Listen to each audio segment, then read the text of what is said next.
Hey guys, what is up? It is me, Pagey, here once again with another video on The Flash Season 7. So we have seen many changes with characters or various characters on The Flash since Season 1, whether it be certain characters evolving into heroes, or villains, or just better characters, or worse characters, or in some cases they just, well, they bite the dust, they die. But one of the characters that got pretty big, progression throughout the show since it started was that of Cisco Ramon.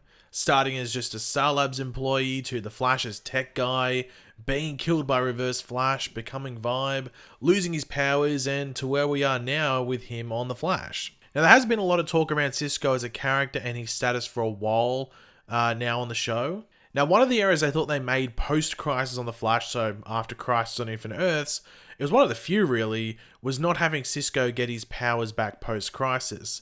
We obviously did have that portion, and I think it was episode 3 of Crisis, where the Monitor does give his powers back, which of course, it was short-lived once the multiverse was destroyed, and then rebuilt, and he didn't have it anymore. I know there would be people that say, oh, well, they did the storyline in Season 5, where, they got rid of his powers, or he gave up his powers.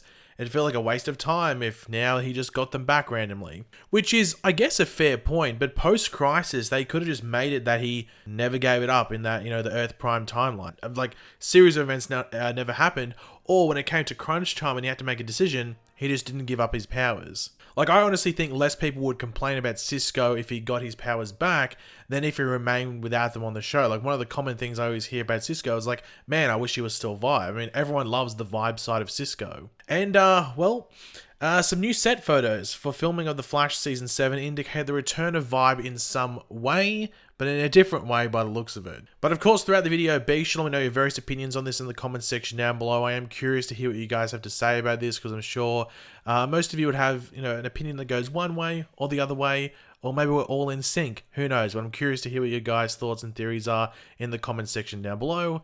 And of course, if you're going to enjoy the video, it would be very awesome. It'd be the most awesome thing ever if you could drop a like on the video to show your support. Helps out the channel, takes 2 seconds. Now, the handful of photos that we're going to be using in this video are coming from Canada Graph's latest blog post. Now, there is more in this blog post that relates to episode 3 of season 7, which will play out as like what the season 6 finale was meant to be if it hadn't been interrupted by COVID.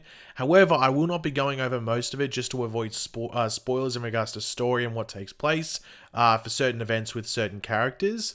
We will just be focusing on a couple of photos relating to Cisco and what's going on with him, as well as another character, that being Killer Frost, who we will focus on later in the video. Now, the images I'm going to use, I'm going to try and crop them so it avoids using some other characters in these photos. As I said, you can go to the blog post after you watch this video, and you can see the photos in their full size, if that makes sense, so you can see who's in there and who isn't, and get the full story in regards to the blog post. But yeah, let's start off. So as we can see on the left here, we do have Cisco, and he's wearing some interesting getup. Like, we'll get into that in more detail when the lighting's better, but we can see that he does have his Vibe glasses on. Now, I can tell you, without giving specific details about what's going on in this scene, that it is like a battle. So Cisco is there to battle. It seems like he does have some sort of ability going on, like he is helping in regards to what's going on here. But you can see he's tilting these glasses down, which are, well, they're the Vibe goggles. They're like some sort of version of the Vibe goggles, or he's turned them into something. But like, they wouldn't be the easiest thing to see out of, so there must be a reason he's particularly wearing them. Now, so when we go to this next image here, you get a better look at Killer Frost here, and also you can see the Flash there as well. He has, like, this like, picture's more lit up, or hashtag lit up. Yeah, that was a bit cringe anyway. You can see that it's like some sort of chest guard. I'm actually confused what it is. My first thought, is it something to do with like mirrors or something like that? Obviously, like Mirror Master's involved in all of this. Is it something to do with that? But I think it's just some sort of like armor, reflective plating or something like that. It's a bit hard to tell exactly what it is, but it's intentional. It's not just like a fashion choice. Like, he's wearing it and he's got some sort of like leather coat on and various things like that. Now, the most interesting thing that we get to next is this one here. Now, obviously, once again, you have Killer Frost next to him. This time he has the glasses off. He is holding them in his, his right hand. I can tell the difference between left and right. That's good. I'm not 3 years old. But in his left arm, obviously he's holding something, which we'll get to in a second. But on his left, wrist, he's got like a gauntlet of sorts. Now, at first I was thinking, is this like something similar to what Nash Wells has? I don't think it's Nash Wells' gauntlet. It could be, but I don't think it is. It's his own thing, and I do wonder if it's meant to be like tapping in it and it connects to maybe whatever he's holding as well as the vibe goggles in some way, shape, or form. Now, I do have a theory what this could all connect to, but I think it actually mainly connects to what he's holding. So this is a wild theory. I am curious to see if anyone agrees with me. You might completely disagree and go, no, that's stupid. That's one of the stupidest things I've ever heard. But what I think he might be holding is sort of like the reverse of the mirror gun. So obviously we had the mirror gun introduced in season 5, and it was used to sort of like send it off to the mirror dimension, everything like that. But obviously in season 6, we had the mirror version of Iris go get it. It was used to send Camilla into the mirror world. I do wonder if this contraption here is like a reverse mirror gun. So it's made to, well, do the opposite. Because if it's not something along those lines, like it might not be necessarily a gun that does the opposite of the mirror gun, but it's like some sort of contraption that sort of reverses that process. If it's not anything like that, then I am sort of confused what it exactly could be. One of you guys actually might have a better theory as to what it could be, but I think that's what connects to the gauntlet. But it is interesting to see whether it actually ties into any sort of thing involving vibe-related powers. Because with the goggles, you think it would have to be something along those lines. Maybe it allows him to see into the mirrorverse or the mirror world, whatever you want to call it, in some way, shape, or form. Because it is odd that he would just randomly have these goggles on. Like, it's an odd contraption or an odd get-up if it really is just the thing that he's holding that just does the thing in general. Like, the gauntlet and the goggles have nothing to do with it.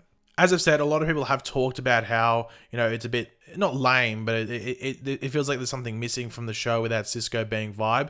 And maybe the creators have heard that. We're about to jump into something with Killer Frost, which ties into changes that have been made with the show heading into this season. But maybe they've heard maybe the criticism or just the wants from the fans, and maybe they thought, look, hey, we can't give Cisco his powers back completely, but we can meet you halfway. We can just make him a non-metahuman that still uses like technology and stuff that sort of does similar stuff to what his vibe powers allowed. I don't think you're going to get something exactly like that, but something along those lines. It would be cool if it is maybe like he can see different dimensions or different realities and stuff, which maybe allows him to see into the mirror world, but maybe also would allow him to see maybe the new multiverse, if that's going to be a thing as well. So maybe that's the road they'll go down. So he maybe can't shoot vibe blasts like he was able to, or maybe open breaches, or at least open breaches just by himself, but he can see different things. Maybe they can meet us halfway. Who knows? But as I said, we're going to jump into some Killer Frost stuff. So you might have been a surprise for you guys to just see Killer Frost there. But there's some changes here that are going on. So for those that didn't know, obviously in episode 19, we had Killer Frost go off with Caitlyn's mother. And it was to, deal with what was going on there. But she wasn't meant to be back until season 7. So we're in season 7 now, but it's important to remember the finale for season 6 was meant to play out without Killer Frost and Caitlyn. Now, apparently there was meant to be a scene with Caitlyn in the finale, but it was nothing along these lines. Like, it wasn't meant to be a finale battle or anything like that. I think it was probably meant to be like a video recording, if anything. That was probably what it was going to be. So obviously they've changed the story now to the point where Killer Frost is now in the finale battle with Cisco as this version of Vibe, The Flash, and some other characters as well. Now, she's also meant to be in episode 2 for season 7, which once again would have been the second last episode of season 6. So they're reintroducing Caitlyn into the story earlier than they were meant to if COVID hadn't been a thing. So it's going to be interesting to see if that changes her for the long run in this season and what they plan to do with her, and even what she did when she left. And also makes you wonder, okay, well, have they changed anything else in season 7? Like, was there meant to be other events that happened later that maybe are happening earlier, or stuff that was meant to happen earlier that is now happening later, or maybe they're scrapping things completely? It is important to remember that, like, with the whole COVID thing, there has to be like a 2-week quarantine for people coming from America into Canada. So maybe if there was meant to be a guest actor lined up for the finale that was American, they're not going to fly them up, put them in a hotel for 2 weeks to quarantine just to film for 2 days. They're not going to do that. So maybe they have to rework things and use the characters they have available, or local actors that are available, to do certain things. Now, one thing that some of you might have already been thinking is that, is she there to replace Ralph? Would Ralph have been in the final battle? And I think, yeah, that's probably a very likely situation that Ralph would have been in the final battle. But of course, we know that Hartley Sawyer was, he left the show. We'll just say that. So he won't be there, obviously. So maybe they're using Killer Frost to put in Ralph's place there. So it is a, certain amount of heroes against, villains and stuff like that in the final battle. So maybe that's what they're doing here. And I think that sort of makes sense. But as I said, it is going to be curious to see how they work her back in, saying that she wasn't meant to be back until post this Mirror Master story. So that'll be interesting. But yeah, guys, thanks for watching. Hopefully you enjoyed the video. If you did, it'd be awesome if you could drop a like on it to show your support. Let me know in the comments section down below your various opinions on what we went over and everything like that. I'm curious to hear what you guys have to say. Of course, that blog post will be linked in the description down below so you can check out everything, because as I said, I only went over a bit of it in this video to avoid major spoilers. And of course, if you are new to the channel, make sure to subscribe. And yeah, I'll catch you guys later. Goodbye.